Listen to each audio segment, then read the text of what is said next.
পুরুষোত্তম শ্রী শ্রী ঠাকুর অনুকূলচন্দ্রের রাজত্বে যখন আমি দীক্ষা গ্রহণ করেছিলাম, ভালো গান টান গাইতাম, বুঝলেন, তখন অনেকগুলো মেয়ে মানুষ আমার আশপাশে ঘুরে ঘুরে বেড়াতো। আর সেই সময় আমার ঋত্বিক দেবতা বলছেন, তুই মা বলে ডাকবি।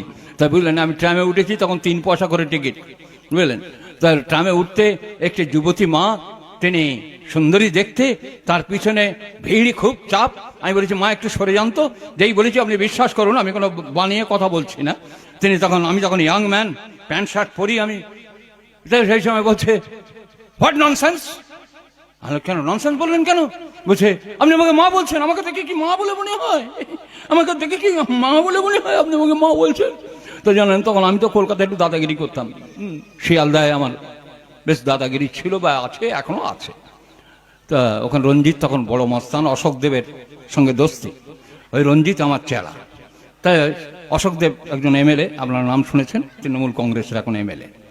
তো এসব আমার চেলা চামুন্ডা রয়েছে, আমি একটু দাদাগিরি করি। আমি, হোয়াট ননসেন্স, তো তোমাকে মা বলবো না তো মার পাশে ঘি দিয়ে বলবো? আর পরম পুরুষ বারণ করছেন, মার পাশে ঘি দিয়ে মরো না বাবা, মাকে মা বলে সম্বোধন করো। সেদিন বলেছিলেন ঠাকুর, আমার বুঝতেই 60টা বছর পার হয়ে গেল। মা বলে ডাকলে যে কি তুক আছে, কি কৌশল আছে, কি মন্ত্র আছে, এটা বুঝতে আমার অনেক দেরি হয়ে গেছে। যাই হোক, দেরি হলেও এটা বুঝেছি, প্রত্যেকটা মাই আমার মায়ের বিভিন্ন রূপ। পুরুষোত্তম শ্রী শ্রী ঠাকুর অনুকূলচন্দ্র যে ছবি এঁকেছেন, সে ছবিটা বুঝতে আমার 60 বছর পার হয়ে গেল। তবু আপনাদের চরণতলে এসে, আপনাদের মতো ভক্তদের সান্নিধ্য লাভ করে, পুরুষোত্তম চরণ প্রান্তে এসে বুঝলাম, তার দীক্ষা ছাড়া একটা মানুষের জীবনে দক্ষতা লাভ হয় না। তার দীক্ষা গ্রহণ না করলে একটা মানুষের মনুষ্যত্ব তৈরি হয় না। তার দীক্ষা গ্রহণ না করলে একটা মানুষ মানুষ বলে প্রতিগণিত হয় না। এটা দেখেছি অধ্যাপক পঞ্চানন সরকারের জীবনে। অনন্ত মহারাজ বলছেন, পঞ্চানন বাবু, আপনি তো বড় প্রফেসর। সেখানে হাই বেঞ্চ আছে, লো বেঞ্চে স্টুডেন্ট গুলো বসে আছে, আপনি টেবিলের সামনে দাঁড়িয়ে আছেন, আপনি যখন বক্তৃতা করছেন, লেকচার দিচ্ছেন, আপনার স্টুডেন্টরা সবাই শুনছে হাঁ করে। বলছে, তাই তো? বলে, সব এরকম সাজানো গোছানো আছে, স্টুডেন্ট গুলো সব আছে, আর পঞ্চানন বাবু ওখানে নেই, লেকচার স্ট্যান্ডে দাঁড়িয়ে নেই। তাহলে কি ওই ক্লাসটা কেমন করবে? বললে, গন্ডগোল হতে থাকবে, চিৎকার চেঁচামেচি হতে থাকবে। বলে, কেন না? ওই লিডিং পার্সোনালিটি ওখানে দাঁড়িয়ে নেই। তাহলে পঞ্চানন দা, যদি আপনি না থাকলে আপনার ক্লাসটা এরকম ডিস্টার্ব হয়, তাহলে এই জগৎ ব্রহ্মাণ্ডের মালিক যিনি আছেন, তার সান্নিধ্যে যতক্ষণ না যাচ্ছেন, আপনার জীবনের ছাত্র বলে পরিগণিত আপনি হবেন কি করে? আজকের বিশ্ব ব্রহ্মাণ্ডের মালিক পুরুষোত্তম শ্রী শ্রী ঠাকুর অনুকূলচন্দ্রের চরণতলে দীক্ষা গ্রহণ করে ওই পঞ্চানন সরকারের বিদ্যার একটু ফুলঝুরি আপনাদের সামনে ছড়িয়ে দিয়ে যায়। পুরুষোত্তম কন্যা, তিনি লেখাপড়া শিখবেন। ঠাকুর বললেন, পঞ্চানন্দা সারাদিন তো টিচারই করেন, এবারে একটা করে স্টুডেন্ট আপনি 1 ঘন্টা করে পড়াবেন। সারা রাত তাকে এনগেজ করলেন। আমি দেখেছিলাম রামায়ণে লক্ষণ 14 বৎসর তিনি ঘুমাননি। সেই আমি দেখেছি পঞ্চানন সরকার, তার সঙ্গ করার সৌভাগ্য আমার হয়েছে। একসঙ্গে সৎসঙ্গ করেছি বহুদিন। সেই পঞ্চানন সরকার, তার কাছে ঠাকুরের কন্যা অপূর্ব সুন্দরী। অত সুন্দরের বর্ণনা দেওয়া যাবে না, যে চোখে দেখেনি সে বুঝতে পারবে না। সেই অপূর্ব সুন্দরী যুবতী কলেজে পড়ে। সেই মেয়েটি টেবিলের ওপারে বসে আছেন, এপারে পঞ্চানন্দা বিএসসির ক্যালকুলাসের অঙ্ক করছেন।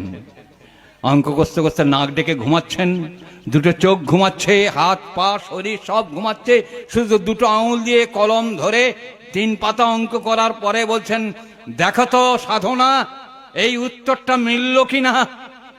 আর সাধনা দি তিনি এরকম টেবিলের উপর হাত দুটো রেখে পঞ্চানন্দার মুখের দিকে ফ্যাল ফ্যাল করে দেখছেন অপলক দৃষ্টিতে।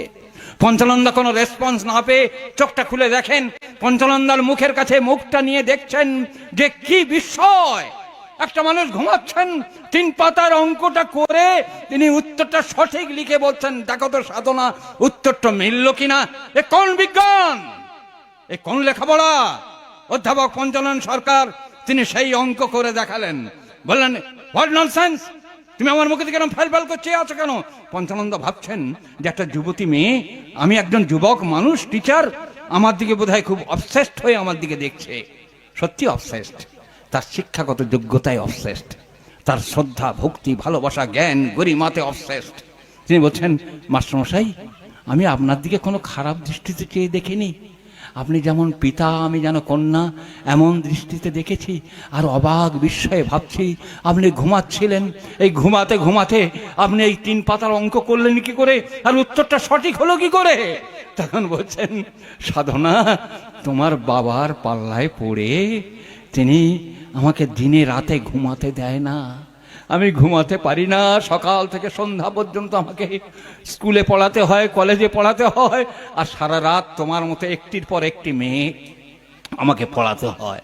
আবার ভোরবেলা উঠে নাম ধ্যান প্রার্থনা এতে যোগ দিতে হয়, আমার ঘুম নেই। তাই ভাবলাম সামান্য একটা ক্যালকুলাসের অঙ্ক করার জন্যে সারা শরীরটা জাগরণ করতে হয় না।